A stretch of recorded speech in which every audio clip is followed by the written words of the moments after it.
Happy Monday, December 1st, 2025. Also, apparently it's Eat a Red Apple Day, so consider this your daily fiber for your media stack. This is KoiCast, and yes, today's episode was made entirely with AI. We're putting Microsoft Vibe Voice 7B through its paces, so if the vibes get a little too vibey, that's the point. I'm Hunter. And I'm Riley. If Vibe Voice starts inventing extra vowels, I'm blaming you. All right, the headline, Runway Gen-4.5. They're calling it one of the top-rated video models out right now. Cool brag. But I care about the workflow more than the leaderboard. Same.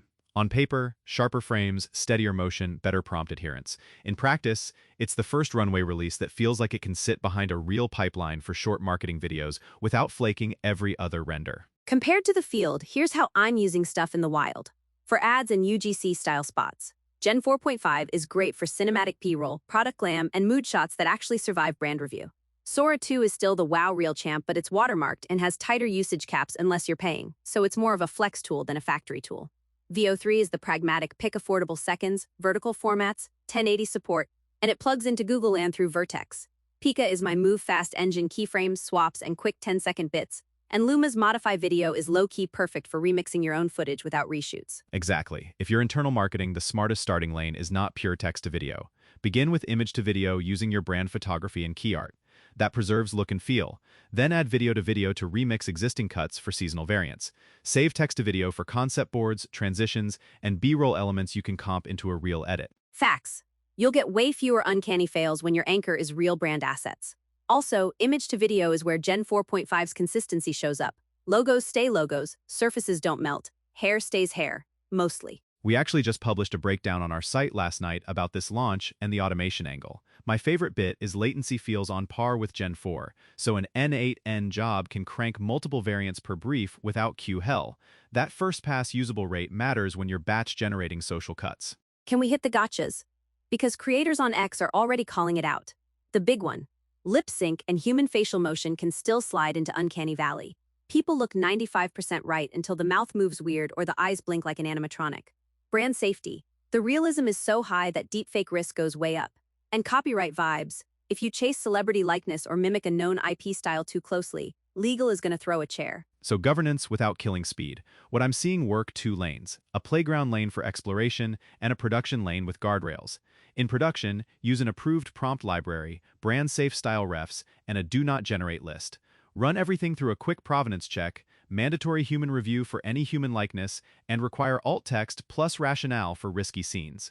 Keep SLAs tight so it doesn't grind to a halt. And don't forget a model card per campaign. What inputs you used, which controls keyframes, image refs, and who signed off.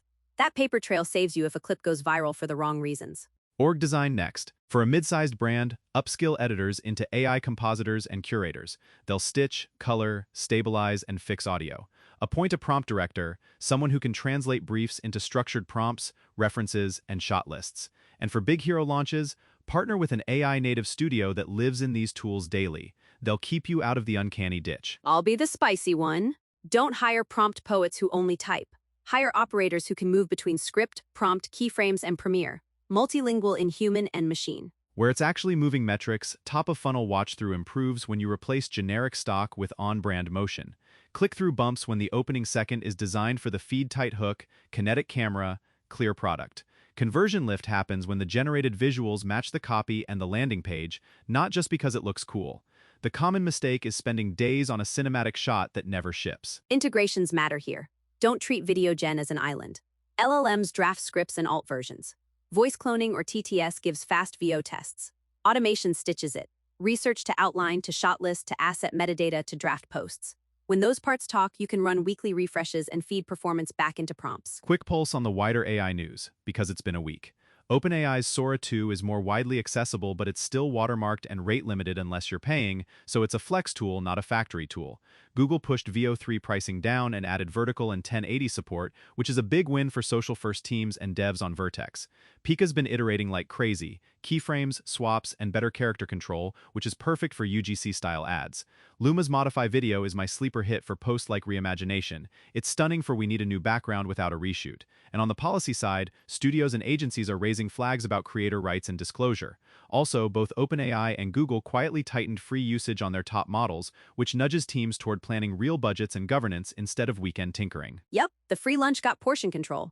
Budget for it and track cost per approved asset, not cost per render. That'll keep you honest. Open source question. When does it make sense to run an open video model in-house? 3 cases. 1. Privacy or compliance, health, finance, confidential hardware. 2. Massive volume where per-second SaaS pricing hurts. 3. You want custom fine-tunes for a house style, otherwise SaaS like Runway or Luma keeps velocity high. Which open models are actually production ready? For brand-safe stuff today, Open Sora Forks and HunyuanVideo are solid for stylized motion, product loops, and abstract scenes. They're not the tool for photoreal humans delivering lines, at least not reliably. I've also seen Mochi community builds do cute animated explainers. If you go open, plan on ops overhead, comfy UI graphs, GPU management, and a QA buffer. And keep your architecture model agnostic. Wrap Runway behind your own API so you can swap to Luma, Veo, or an open model without refactoring your whole stack. That's how you avoid vendor lock-in and keep negotiating power. The brand safety hidden gotcha I keep hearing from creators. Models love to invent tiny logos or stray text in backgrounds. It's subtle, and it can slip past review.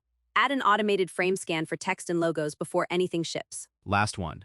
12 to 18 months out. How much of a typical marketing team's video will involve Gen 4.5 class models versus traditional production? My bet, roughly half of new short-form assets will include AI-generated elements or full sequences. Long-form, live talent, and high-stakes shoots still anchor the big moments. I'm with you. For social and paid refresh, it's most of it. For hero films and founder pieces, humans still carry. The exciting part is the handoff. AI starts or finishes, humans steer. That's the whole create together thing we nerd out on. All right, wrapping it. If you want our full breakdown of Gen 4.5 with the automation recipes, hit koei.com/resources. Subscribe, tell a friend, and maybe celebrate Eat a Red Apple Day by shipping 1 extra red-hot ad variant. Ha, chew on that. Thanks for hanging with us on KoeiCast. Catch you next time.